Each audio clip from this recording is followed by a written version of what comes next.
The following is a special presentation of Tony Kurre Radio. From hot dogs to cool kitties, this is Darkside of the Pooch. Yo, welcome back to Darkside of the Pooch. He is Dr. Ab Stewart. I am Tony Kurre. This is called Darkside of the Pooch because, well, it has to do with veterinarian care. So that's the Pooch part. Dark Side of the Moon, obviously a very famous album from Pink Floyd. Did you realize there, Dr. Ab, that Pink Floyd is in the Rock and Roll Hall of Fame? But you know that David Gilmour and Roger Waters are not in the Hall of Fame as individuals. That's a shame. And before we move on from this, I would like to petition David Gilmour to expand his current U.S. tour that is only 4 dates. Oh, wow. This fall, 2 shows at Madison Square Garden and 2 shows at the Hollywood Bowl in Los Angeles. I would petition him to make a stop, probably not right in the middle, but, you know, Birmingham is only a short flight away from New York and L.A. And right in the middle, right? I mean, it's kind of look. Oh, I bet if you tried hard enough, you could draw a triangle or a prism, if you will, that would, you know, if you go from, it would look just like it over here for New York, it would look just like it. Birmingham, L.A., back to New York. It would be Dark Side. You could make a prism out of the United States. All right, so David, I know you're listening. Let's make it happen. So, David Gilmour, Roger Waters, we know they don't get along, or else they'd be playing together. We know they did that show here at Legion Field back in the 90s, which was fantastic. It was the first surround sound stadium thing I think they ever did. And on that tour, I remember they had speakers at Legion Field. That was after U2 did their thing and after the Rolling Stones did Steel Wheels. So are you a David Gilmour Pink Floyd guy or a Roger Waters Pink Floyd guy? Or are you a Syd Barrett, screw both those guys, Pink Floyd kind of guy? I'm definitely not a Syd Barrett guy. Weird. But, you know, Gilmour and Waters, you can't have one without the other. It is a very Lennon and McCartney thing for me. Okay. Because the late Pink Floyd stuff was very Roger Waters, and it's really depressing and not very melodic. You're talking the Comfortably Numb days? Well, so the wall has great Gilmour solos in it. Yeah. But there was an album after. Okay, so the Division Bell, if I remember right, is without Gilmour. No, I'm sorry, without Waters. And that album is not, in my opinion, very strong. Yeah. But then there was another album, I think it's called maybe The Final Cut. And that was mainly Waters, I think. I could be wrong on that. But there was an album that was towards the end that was predominantly Waters. And there was an album totally without Waters, and both of those albums are bad. Momentary Lapse of Reason, that was with Waters, right? That had the Learning to Fly on it. That was fantastic. I love that album. So that was Gilmour. That was Gilmour. Okay, on the Turning Away. That was a great album. Yes, that's a good album, but it's not a great album. No, their great albums had both of those guys participating heavily. But I guess if I had to say, like, the solo work of Gilmour is much more my speed than the solo work of Waters, but the Pink Floyd work, you can't have one without the other. I listen. I'm all about, let's make this thing last as long as possible. Randy Travis did something that has not been done. I'm sure it's been done. We just didn't know about it. He has obviously produced a ton of great music and had a stroke back in 2013. He has just released a brand new single of him singing new material, but it's done with AI. He had his blessings put on. So they took his 1986 album and stripped it of all musical intensities and just put vocals into the machine and then used that in order to sing his new material. And I'm kind of like, and it's him, but it ain't him. And it's Randy, and it's better than no Randy. And Randy's still alive. It's not posthumous. It's not like we're coming out with Elvis Presley or Michael Jackson. So he's still alive. So that kind of counts for something. But I'm just like, I don't know. Something just doesn't feel right. It doesn't feel right that he's not actually singing. It's him. It's his written word. It's his melodics and harmony, but it's just not him. He's not singing. It's a computer singing. So that's kind of weird. But with the Pink Floyd thing, I don't know how many Pink Floyd laser light shows there are out there right now. I thought there was always just one. And now I think there's like 100 different Pink Floyd laser light show. I don't know if they sell the rights to it. I don't know. It's like almost every night in some city, there's a laser light show going on somewhere, and it's super cool. And they're just playing Pink Floyd music and just having laser lights, and it's super neat. But it's kind of made it kind of almost a joke to me. And so I don't know. Without both those guys on stage at the same time, to me, it's just not Pink Floyd. No, it's not. But I looked it up real quick, and the name of the album that I was talking about is The Final Cut. And David Gilmour had very little to do with it. It's mostly Waters, and I can't really get on board with it. And then The Division Bell was after that. It's mainly Gilmour. That one is a much better album than The Final Cut. So The Final Cut was really weird too, because Gilmour was on it. I want to say that he joined him on the beginning, and they just smack dab beat each other up, and like halfway through the experience, he got out because you're like, if he's on it, then why is he on the whole thing? Because he was only on parts of it. Yeah. It was basically an album written totally by Waters. And I think Gilmour was like, what am I even doing here? Yeah. What is the Pink Floyd of dogs? Oh man. All right. So it would be a really weird dog breed initially. Slow, very strange, little stoner. Yeah, it'd be dog. very, very, very strange initially, and then it would grow up into a pretty well-respected, accessible dog, and then at the end, it would be terrible. So let's see. You know what? I think I'm going to go with a Boston Terrier. Okay, there you go. Very strange when they're young. They're very, very strange, almost alien-like. And then they're commercially acceptable when they're like 1 to maybe 10 years old. Mm-hmm. And then at the end, they're just mean and terrible. Yeah. Yeah, that's perfect. I think it's great. Darkside the Pooch brought to you by the wonderful folks down there at Ed's Pet World. They've been in business for 50 years. My chinchilla is killing it. I love that thing. Dogs are doing great. Everyone's super healthy, exotic pets. You got bearded dragons. You got tarantulas. You got fish, all kinds of great stuff down there. Ed's Pet World. Check them out. They've been in business for 50 years. And also Sasquatch comics and toys, or toys and comics, depending on what you're going down to look for. 60s, 70s, 80s stuff that's still unopened. If you find some stuff in your attic, take it down to Sasquatch Toys and Comics and go see Seth and the Buy, Sell, and Trade. They started business back in October, and they're killing it too. They're doing really, really well. I brought some of that stuff up because there is the Rock and Roll Hall of Fame just gave out their latest nominees. Peter Frampton, who made it in after 26 shots. 26 times. He's like, I can't believe I'm in. He was voted in by the public, by the way. Foreigner got in, which I didn't think was going to happen. Mary J. Blige, Cher, Kool and the Gang, Ozzy Osbourne, and then Jimmy Buffett. And I did not know about Jimmy Buffett until recently, and I'm wondering if Jimmy just got in because he just passed away. I don't know if they did this vote after or before he passed away. I believe it was after. So he made it in posthumously as well. So, Dee Snider came out from Twisted Sister. He said, for God's sakes, start putting people in the Rock and Roll Hall of Fame while they're still alive.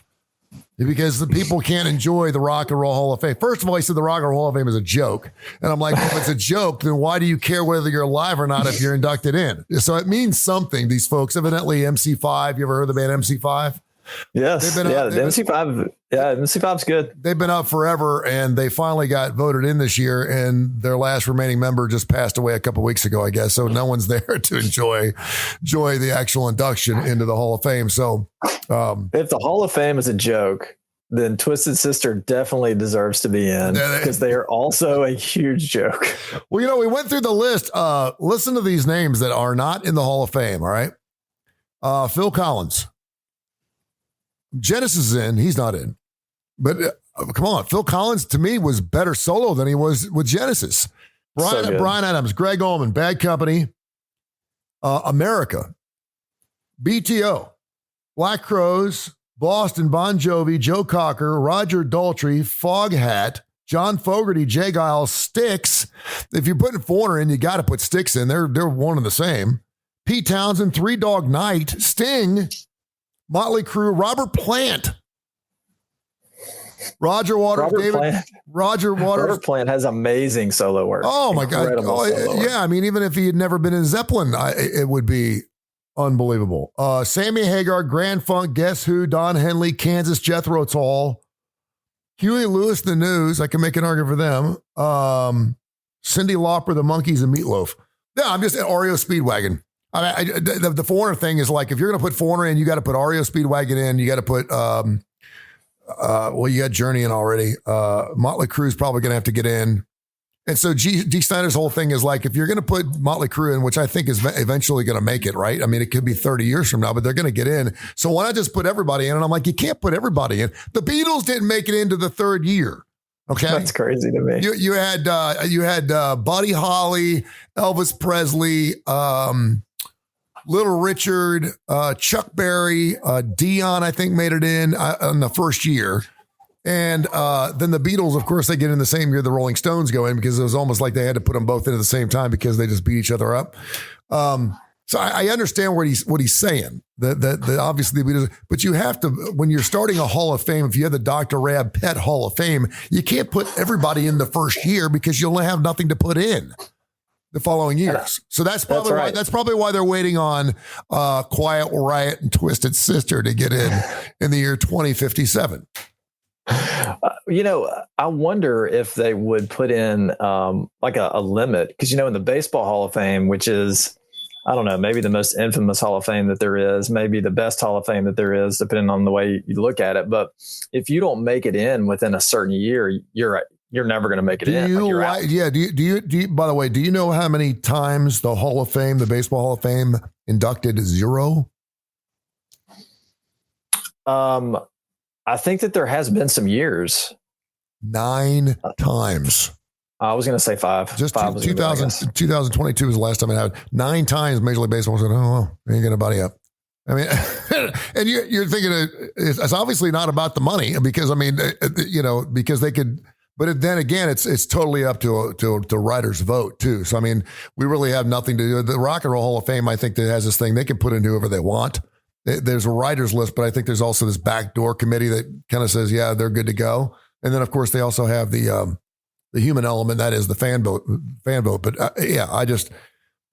you have to have enough to get in every single year, and they're smart enough because obviously you have a Rock and Roll Hall of Fame. Well, the other thing too is, Rab, is you have the induction thing, man, and these bands play.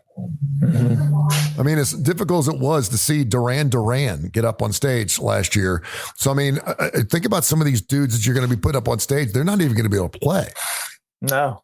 What about the Zombies from a couple of years ago? They should put in Roger and Pete Townsend in the same year. Yeah. And let them play together, because they're still doing it. Who'd you just say? Who did I say? The Bee Gees? No, the Zombies. Oh, the Zombies. The Zombies from 2 years ago. Those guys were super old, and they did a great job. Yeah. She's Not There, one of my favorite songs from them. Is fantastic. All right, I've been watching the Westminster Dog Show. I don't know how. It's another one of those things. It used to be a pleasure, a joy, fun, and now it's on everywhere, and I can't ever tell if it's new. I can't tell if it's the 103rd Westminster, or it's something that's played from like 14 years ago. I'm assuming the one that's on right now is live, because it said live on it. It said new and live. And I have thoroughly enjoyed, I think I watched the 8-inch last night, and then the 16-inch. Is what they call the 8-inch and the 16-inch? All right. You're laughing. I have no idea. No, the toy group. There's the 8-inch toy group and the 16-inch toy group. This may surprise a lot of our viewers here. I've never once watched the 8-inch toy Westminster Dog Show. You've never seen the Westminster Dog Show? It's a joy. It's a joy. And I was watching. It wasn't Best of Show last night. It was the field test. The field test, and they got the bar for the like this 8 inches. The thing is like, I'm not kidding you. It's like literally the bar's laying on the ground. Like they just have to make sure they don't trip over it to get over it. It's hilarious to watch. And then of course they got the wig wag thing where they're going in between the poles. Oh, it's fantastic. I mean, I ended up watching it for an hour and 45 minutes last night. I thought, let's see what's going on.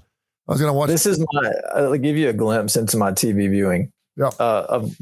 This has been my TV viewing for the past several years.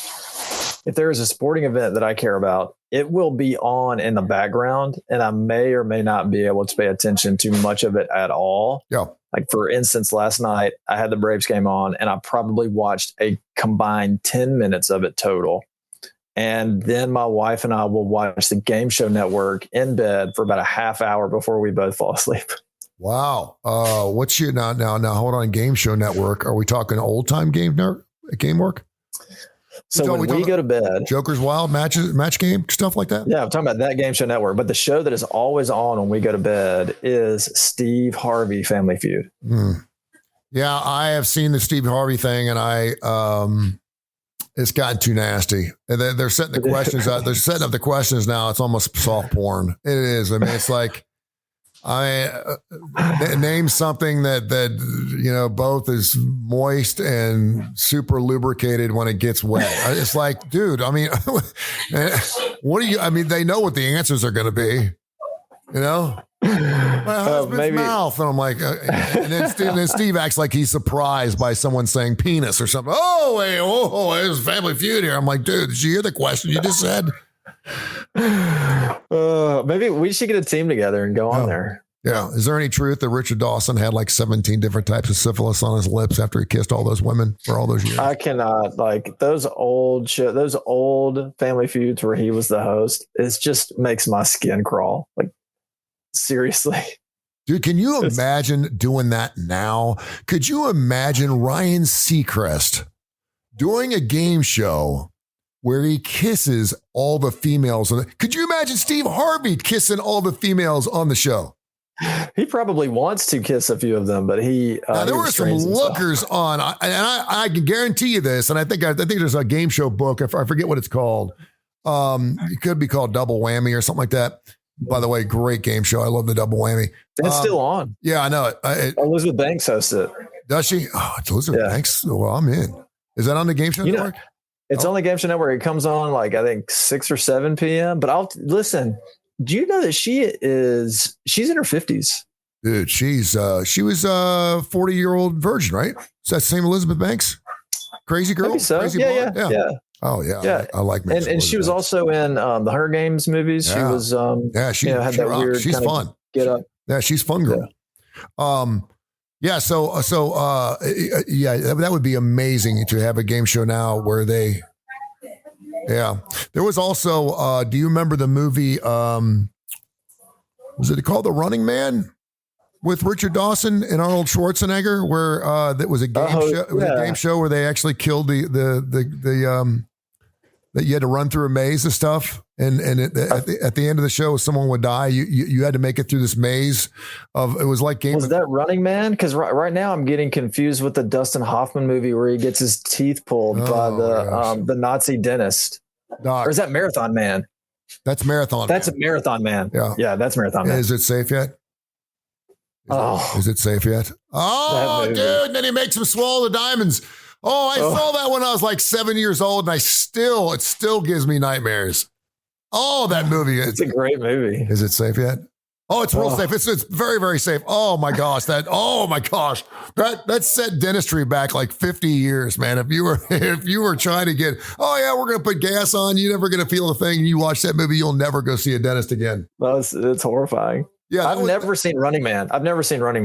Oh, you gotta go see it. It's I'm surprised it's not on like TBS or something like that because it's a fantastic movie. And Richard Dawson is like just an absolute perfect for that because he's a game show host and he's just a creep. I mean, he's just a creep, and these people are getting killed left and right. But I'm thinking to myself when I saw that movie, I think it was like 1981, 82. When I saw that movie, I honestly thought that by the time we got to 2024, not specifically this date, that we would have a game show where we would actually see people die on it. Oh, yeah. I'm kind of surprised. I mean, we got it now on Facebook, right? I mean, you can watch real life murders. People do real life murders. It's horrible. But I mean, it's terrible. Let me ask you this. This is very interesting. We have Naked and Afraid XL. I mean, we've done pretty much, we've done alone. We've put people out in the worst situations where the only way to get off is, to take off an arm or get a helicopter ride.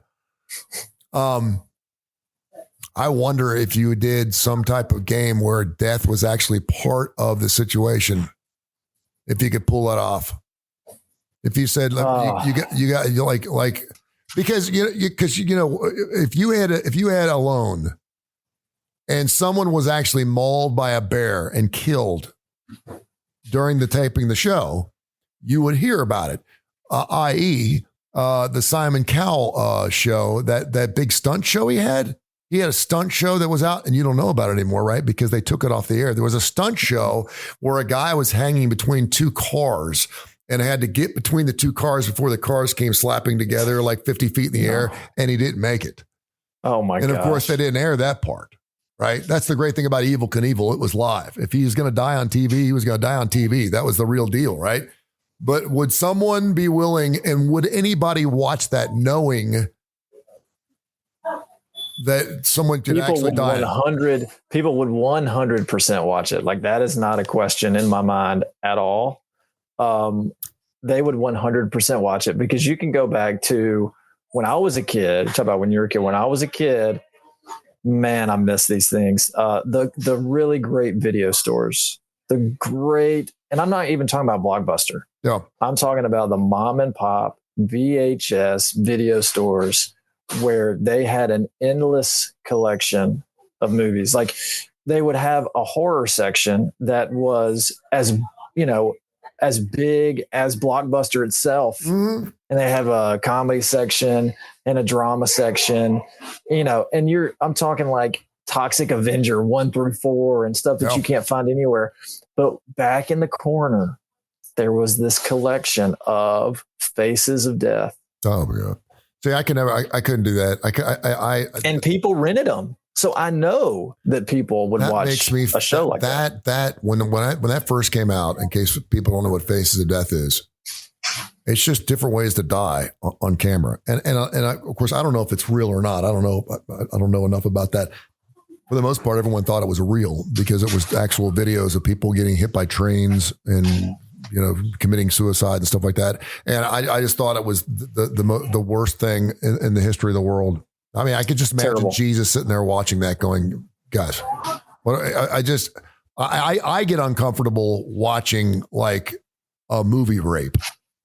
Like a rape on movies, it makes me feel really. I see someone get shot all day long because we see that in real life, but like something that actually takes a while, like a torture scene or something, and it's in a movie. I know it's not real. It makes me really uncomfortable. Like once you see something, it's a part of you. Like, it's ingrained in you. You can't unsee it. I saw a beheading. Whoa. Yeah. This was it the Taliban that was doing all the beheadings a few years back? Someone in the office had a tape of it, or not a tape of it, but something got on the dark web and pulled it up and said, you got to watch this. And it was an actual beheading. And I was like, I wish you hadn't, I can still hear it. It was horrible. It was horrible. I was like, oh, I wish like hell you didn't show that to me. It was terrible. I mean, it turns your stomach, like literally. The stuff like that turns your stomach. And whether or not the videos were real. Yeah, these were real. Yeah, but no, I'm talking about the Faces of Death films. Yeah. Whether or not they were real, there were disclaimers on the boxes that said it was real. Yeah. So I never watched them. I was too afraid. But whether or not they were real, they were marketed as such. Yeah. All right. Since we're talking about death, let's talk about animals. What percentage of dogs do you have that come to you that got hit by cars? Seems like back in the day, I was just thinking about this the other day, and this is totally wild that we're jutting into this area.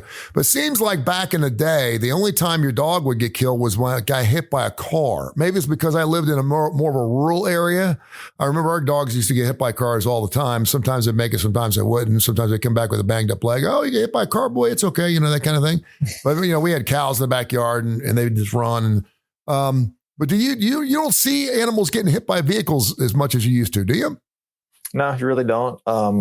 Especially where we are. It's great. We might see one every maybe 4 or 5 months, if that. And it's the ones that we have seen lately are ones that just barely got touched because we have so many neighborhoods now.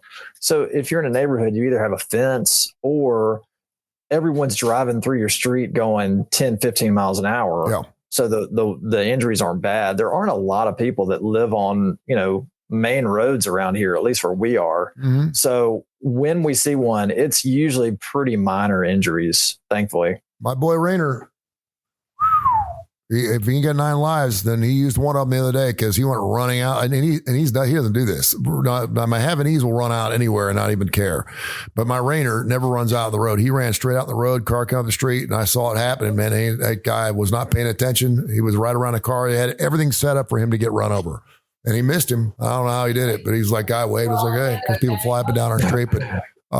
Yeah, kind of scary stuff. So what is there, assuming that an animal gets, let's say they break a leg. These are not horses. Obviously we can do things with dogs with broken legs. You can't do anything with horses. Typically, what do you, can you set that? Do you put pins in it? What do you do with a broken leg for an animal?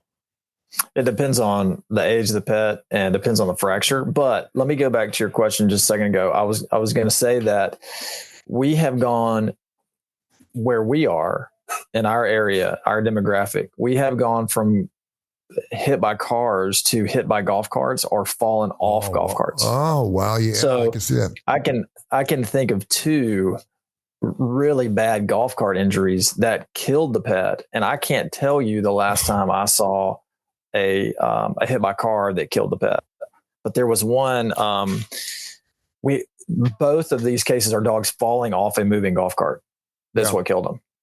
Wow. But yeah, so it's just interesting. Horrible. Oh, that'd be terrible. Yes, interesting demographic, depending on where you live. I'm sure that they see that a lot in like retirement communities too. Everybody's got a golf cart. Everybody's got a dog. So probably see a lot there. And I'm assuming they're bigger dogs. So one of them was a bigger dog. And then the other one was a small dog that was basically strangled to death because it was on a leash. Oh, it was on a leash and it fell off the golf cart and it hanged itself. Hanged itself. That's horrible. That's terrible. Yeah. But to answer your question about the fractures, or a hanging dog, faces of dogs.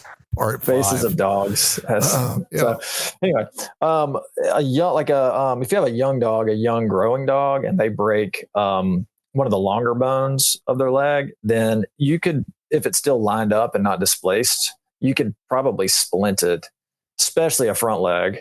And then, they're in a splint for 6 to 8 weeks, as long as you can keep them from being real active. And if it's fairly lined up, it'll heal well. The problem is if you get a fracture that's displaced so that the ends are not close together, you can sedate them and try to get the ends close together, and then maybe you can splint it. But in a lot of cases, if you have a lot of trauma, you're going to have multiple fractures to that limb. And if you have multiple fractures, you cannot splint it. It'll just be a disaster. So that would require some plating. Sometimes the fracture is so bad that you have to do an external fixator, which is like a Frankenstein looking thing. They're really crazy.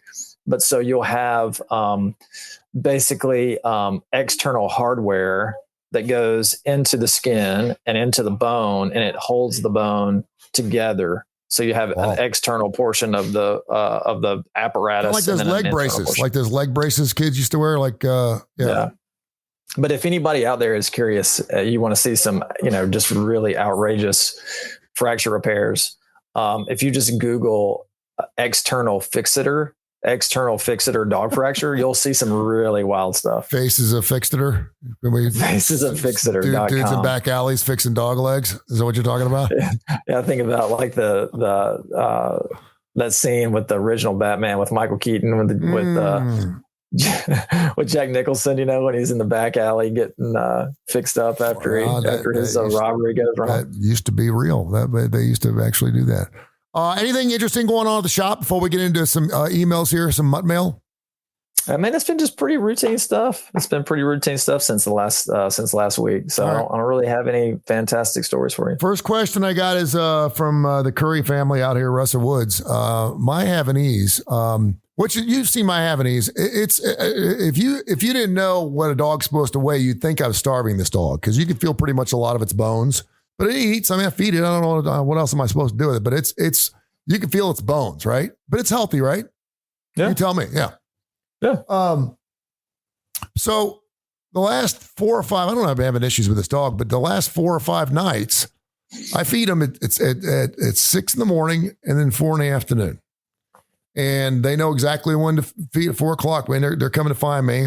And of course, they have this thing where there's a big bowl and a small bowl. They won't eat the food out of the big bowl. They both want to eat out of the small bowl. And the Havanese is the alpha dog. So he gets to eat first. And then Rainer sits in the back, waits on him. And then what he doesn't eat, then he can eat. And then he goes to the big bowl.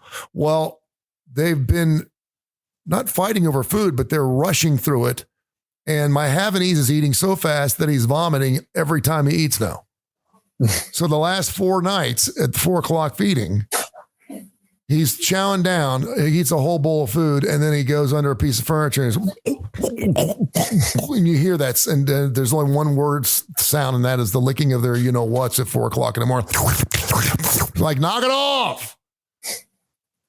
So what's going on with my dog, and why is he doing this? I mean, they've known each other for years. Why all of a sudden? And I that's the only, because all I can know is right after he gets done eating, he vomits it all up, and it's all right there again. And then, of course, you know what? He's hungry again. He wants to eat again. And I'm thinking to myself, what do I feel like after I've just vomited? I want to drink a water, and I want to eat something. So then he's hungry. Then I feel bad for not feeding him again. What's going on? Put some ketchup on his vomit and just like leftovers. It's just leftovers. Yeah.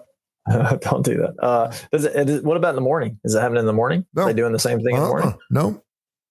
Are they eating all their food in the morning, or do they leave it? They're leaving a lot of it. Yeah. I don't know. Maybe they're super hungry. They're ravenous at the end of the day. So when they do that, they eat really fast. They're going to throw up. So it's fine if they don't want to eat in the morning, but would it be possible to feed them separately? Would they eat separately? I don't think they'd eat separately. I think they got their own little thing.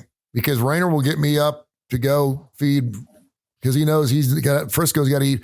Funny thing is I'll leave the food out for about a half an hour, 45 minutes, and I take it off the floor. If we eat dinner after the 4 o'clock eating, Rainer will wait to eat with us. He waits and then he eats out of the big bowl and he eats dinner with us. As soon as we sit down, he's like, he knows what our prayer is. And as soon as he'll come to the table, he'll sit up and look at us. The Lord's been good to me. And so I thank the Lord for giving me the things I need, son of rain apple seed. And then as soon as we're done praying, he chows down. What if you got them some slow feeders? Do you think they'd eat out of it? You know what I'm talking about? Where they have obstacles in the bowl they have to eat around and slows them down? Do tell. I'm not sure what that is. Yeah, they're just called slow feeders. And they have, they're like built into the bowl. They have to eat around certain things. They have to work for it. They can't just shove their head in the food and just get it all in 3 bites. I am not. But the other thing, the reason that they're throwing up a lot of times is they're also swallowing a lot of air. So the other thing that you could potentially do is you could, if are there bowls on the floor? They have their, are they like directly on the floor? Yeah. Their bowls? Yeah.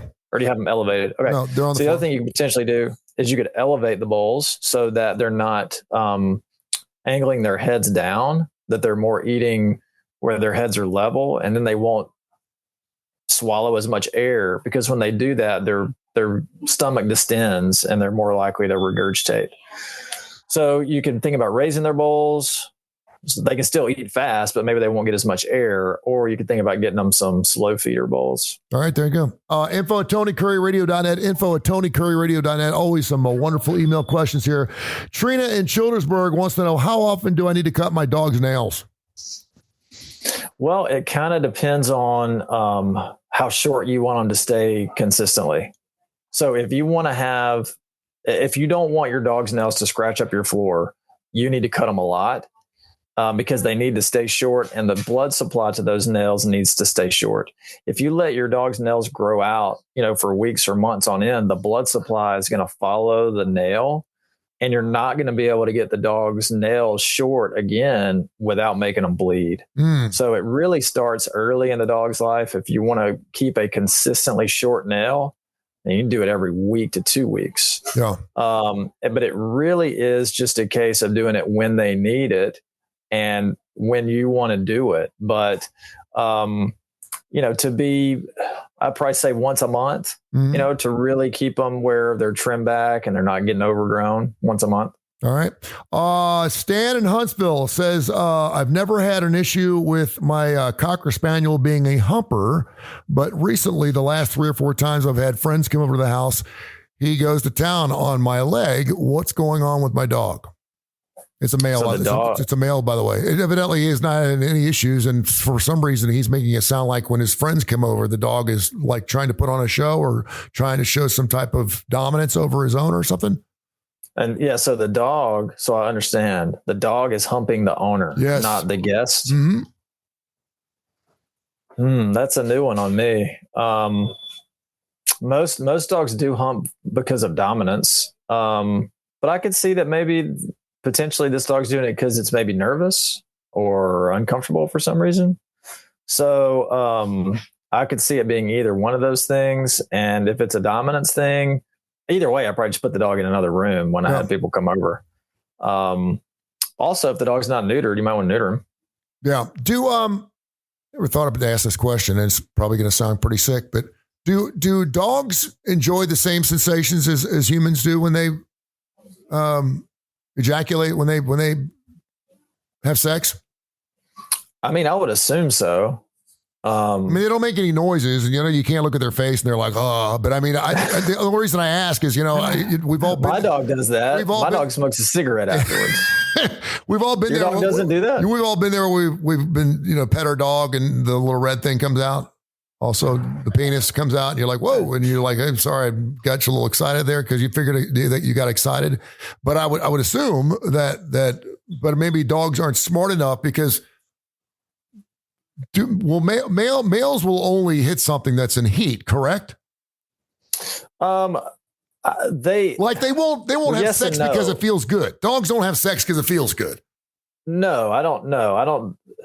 So if we're talking about like actual reproduction, then yeah, they've got to have a female that is receptive and is in season, and that lets the male dog know that it's go time.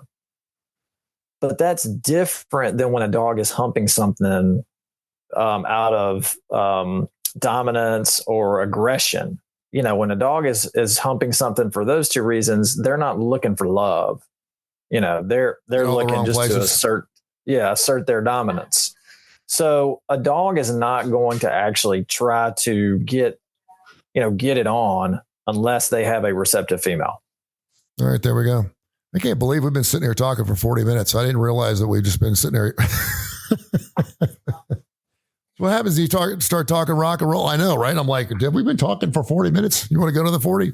Darkside the Pooch, brought to you by the fine folks on there at Ed's Pet World, in business for 50 years. Seth, the Cosby, and the crew down there do fantastic work. Of course, Angie and everyone down there. They got exotic pets. They're going to make sure that you're going to get the pets. I mentioned I got a chinchilla, the coolest thing that I've ever owned. I don't know if I'll ever get a gerbil or a guinea pig or a hamster again. The chinchilla, and I think it lives 20, 30 years, so I'm good.